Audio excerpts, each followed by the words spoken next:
Is nuclear energy the best bang for your buck Aussies can get? Well, it doesn't really seem like it. But don't just take my word for it. A draft report into nuclear energy has just been dropped by Parliament, and that was one of the key takeaways. The group of politicians investigating nuclear energy is made up of views from both sides, including the Nationals' Darren Chester, Peter Dutton, spokesperson for energy and climate change Ted O'Brien, Independent Monique Ryan, as well as Labour MPs, and the chair Dan Repicoli. This is costing taxpayers $600 billion. And when I'm standing at the pub having a beer with a few mates and a few people around the area, people are asking me what our money's being spent on.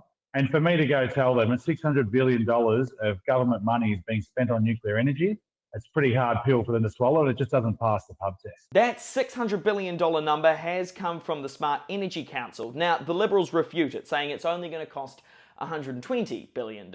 Now, the group went to 19 public hearings listening to nuclear experts from both here in Australia and overseas, and talked to government agencies as well as First Nations, environmental and community groups. So what were the key takeaways? Well, nuclear power generation in Australia isn't a good use of taxpayer money. Why? Well, based on the evidence the committee was told, nuclear is more expensive to build, while renewables are continuing to get cheaper. Now, because you can't control how much power a nuclear reactor generates very easily, renewables, like rooftop solar, will have to be turned off to avoid overwhelming the electrical grid, meaning power prices could increase by over $665 a year, or $970 for a four-person household, according to Monique Ryan. Overseas, countries have also had frequent budget blowouts from nuclear projects. The CSIRO told the Select Committee, for countries like Australia without prior nuclear power experience, we may face a 100% cost premium on building. And that's not even taking into account the potential environmental impact. I mean,